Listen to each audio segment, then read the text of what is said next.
Buenas tardes, profesora. En el día de hoy le venimos a hablar un poco acerca de la recolección de datos cuantitativos y cualitativos.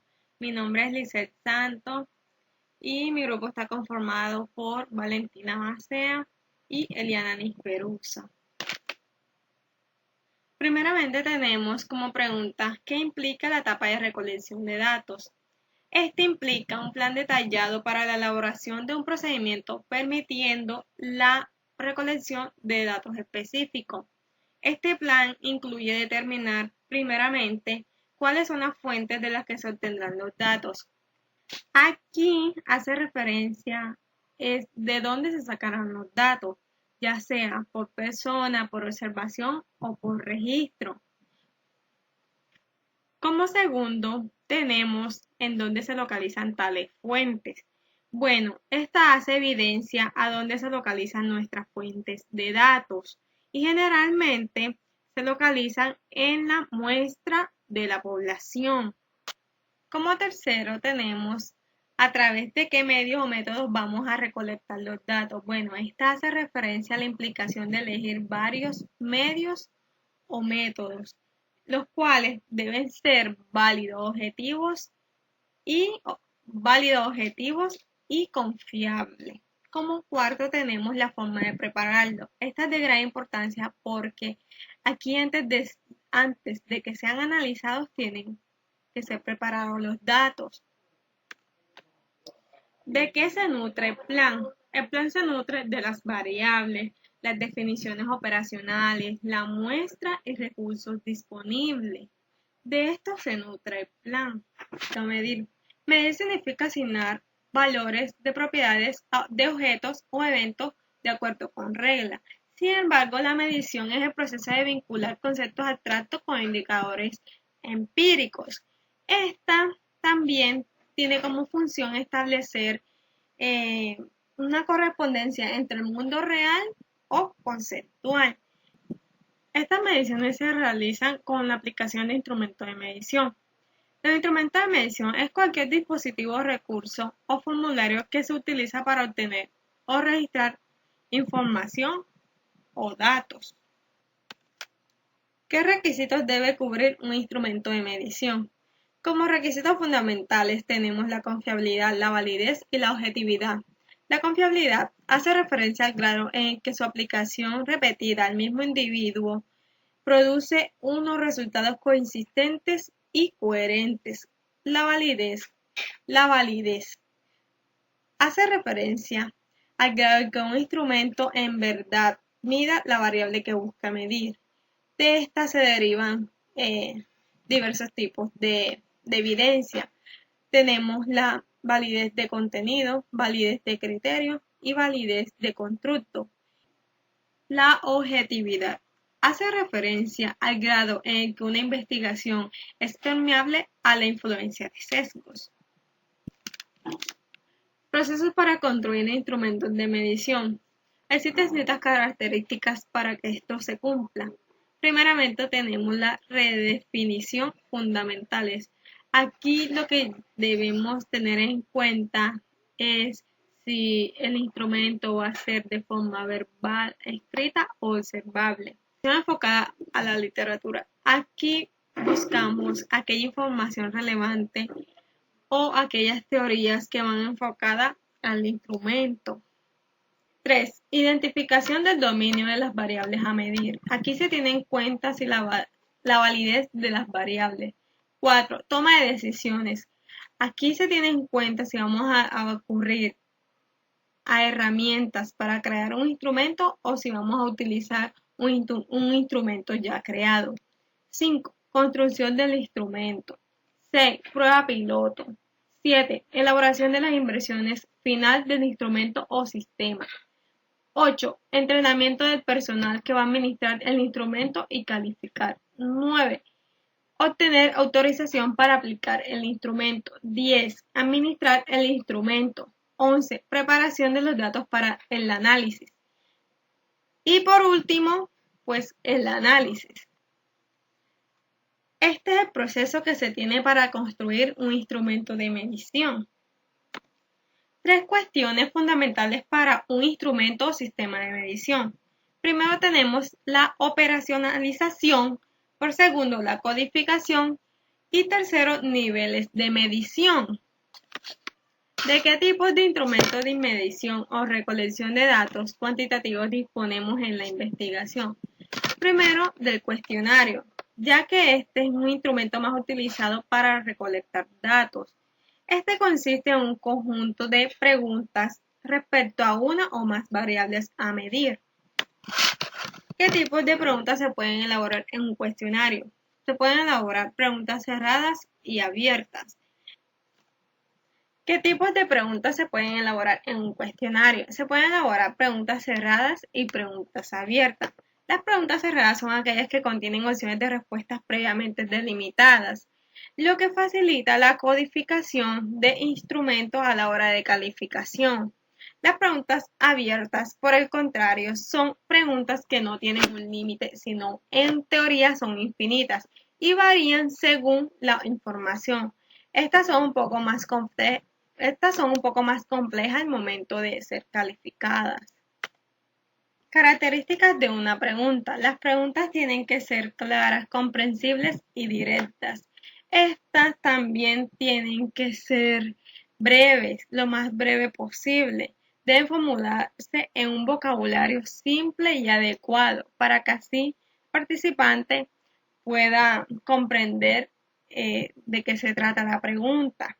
Esta no debe incomodar a las personas, tiene que ser de una manera que las personas no se sientan amenazadas. ¿Cómo deben ser las primeras preguntas de un cuestionario? Primero, iniciar con preguntas neutrales y fáciles para el participante. Segundo, las preguntas no pueden ser muy difíciles, ya que para el participante pueden ser muy complejas.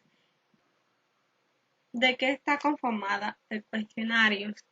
Además de preguntas, está conformada por categorías de respuesta y básicamente por portada, introducción y agradecimiento final. ¿De qué tamaño debe ser un cuestionario? Bueno, el cuestionario no debe ser ni muy largo ni muy corto, ya que si es corto se puede perder la información y si es muy largo puede ser muy tedioso para el participante, ya que se puede aburrir y pueden pasar una serie de situaciones. Entonces, se recomienda que no sea ni muy largo ni muy corto. ¿Cómo se codifican las preguntas abiertas? Las preguntas abiertas se codifican una vez cuando conocemos todas las respuestas de los participantes a las cuales se le aplicaron, o al menos las principales tendencias de respuesta en una muestra de los cuestionarios aplicados. ¿En qué contexto puede administrarse o aplicarse un cuestionario? Bueno, primero en un contexto autoadministrador, segundo por entrevistas personal, tercero por entrevistas telefónicas.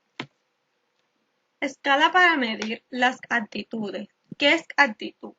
Es una predisposición aprendida para responder coherente de una manera favorable o desfavorable ante un objeto, ser vivo o actividad, concepto, persona o símbolo. ¿Cómo debe ser una pregunta de un cuestionario? No se recomienda comenzar con preguntas difíciles ni mucho menos directas. Las preguntas que se le va a hacer tienen que ser naturales para que lo puedan contestar bien. También hay que tener en cuenta las preguntas más generales o específicas al tema. ¿De qué está formado un cuestionario? Un cuestionario está formado por una portada y una introducción. La introducción debe incluir un propósito en general al estudio, un tiempo aproximado de una respuesta. También hay que tener en cuenta el tiempo y el rango, el promedio y el rango de tiempo.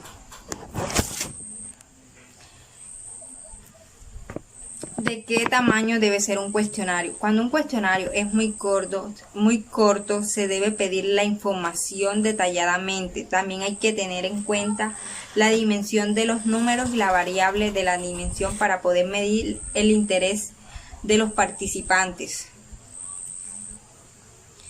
¿Cómo se codifica con con las preguntas abiertas. ¿Cómo se codifican las preguntas abiertas? Bueno, se codifica una vez teniendo la respuesta de los participantes en los cuales se hayan aplicado esto. También hay que tener en cuenta las actividades o similitudes que tiene una pregunta abierta para poder, por medio de esa pregunta abierta, hacer la prueba de piloto.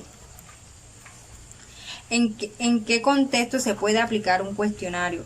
Un cuestionario se puede aplicar fundamentalmente autoadministrativo y entrevistas telefónicas o personales.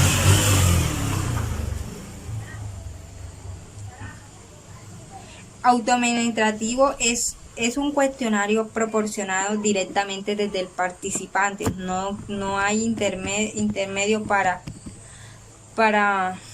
responder, sino que lo van a responder ellos mismos. Las entrevistas telefónicas, pues aquí se buscan personas calificadas para hacer esta entrevista y tener en cuenta todos los requisitos que se quieren para hacer esta entrevista, ya que es telefónicamente, se hace por medio de un teléfono. La escala para medir las actitudes. Las escalas para medir las actitudes están para las personas que puedan responder coherentemente o favorable o desfavorable. Vive o sus actitudes, las actitudes que tienen un contexto. Dirección de las afirmaciones. Bueno, las direcciones de la afirmación tienen que ser muy favorable o desfavorable, pues esta dirección es muy importante para saber cómo se codifican las alternativas de respuesta. Forma de obtener una puntuación. La forma de obtener una puntuación se va sumando las variables alcanzadas de cada frase. Esto nos sirve para determinar la escala de aditivas. Manera de aplicar el diferencial semántico, pues esto se tiene en cuenta tanto autoadministrada, análisis del contexto cuantitativo, pues esta es una técnica que estudia cualquier tipo de comunicación de manera subjetiva. Observación, este es un método de recolección de datos que consiste en el registro sistemático, válido o confiable en el comportamiento de una situación observable. Instrumento mecánico y electrónico. Esto sirve, bueno, esto está como el detector de mentiras y entre otros. Instrumentos y procedimientos específicos propios de cada disciplina, pues esto nos ayuda. Este es un área de estudio en el cual ha generado varios métodos de recolección de datos en variables específicas.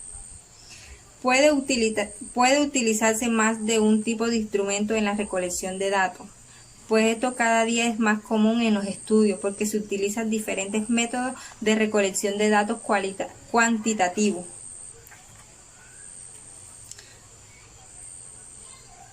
¿Cómo se codifica una respuesta en un instrumento de medición? Pues esto es una vez recolectados los datos, se debe codificar unas preguntas teniendo en cuenta el símbolo o los números. Recolección y análisis de los datos cualitativos. Este enfoque no busca medir variables, sino obtener datos para una mejor investigación en todos los sentidos posibles.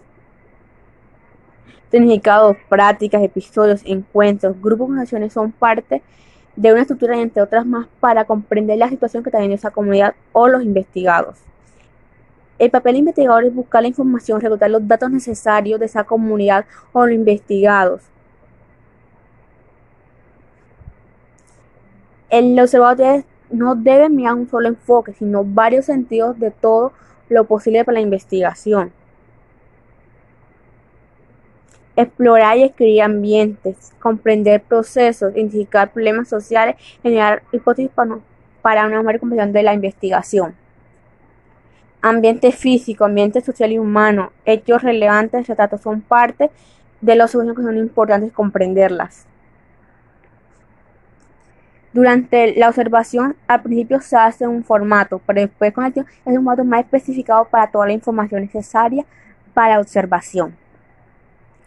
Un buen observador es siempre flexible, es bueno escuchando, hace anotaciones y es flexible con todo lo que pasa a su alrededor.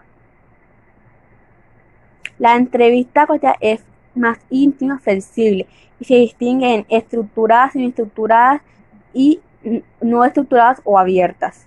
Estructurada ya tiene una estructura, preguntas específicas, semiestructuradas que pueden preguntas abiertas o cerradas y abiertas puede ser cualquier tipo de pregunta. Hablamos de dos tipologías. La primera de Engin-Williams y la segunda que es más propia de las entrevistas cualitativas. En la primera, preguntas generales, preguntas para explicar estructuras o constantes. La segunda de opinión, expresiones, de conocimientos que nosotros conocemos de lo que está pasando. El proceso de la entrevista es ser atento, espontáneo, que nosotros conocemos lo que estamos trabajando. Preguntas generales, fáciles, preguntas complejas, preguntas sensibles y es decir, son una estructura simplificada, cada uno tiene una complejidad. Al inicio, durante la entrevista, al final y después de la entrevista, son una parte cualitativa para comprender cómo está formado la persona. En los grupos de enfoque existe un interés por parte del investigador para los esquemas. Se forman grupos para hacer mejor este enfoque. Aquí pasos para realizar sesiones de grupo. Aquí se llaman 5 pasos. Debe tener en cuenta el sitio, las personas, todo. Los documentos, registros y materiales y todo. Los documentos son importantes para la investigación ya que requieren todos los procesos.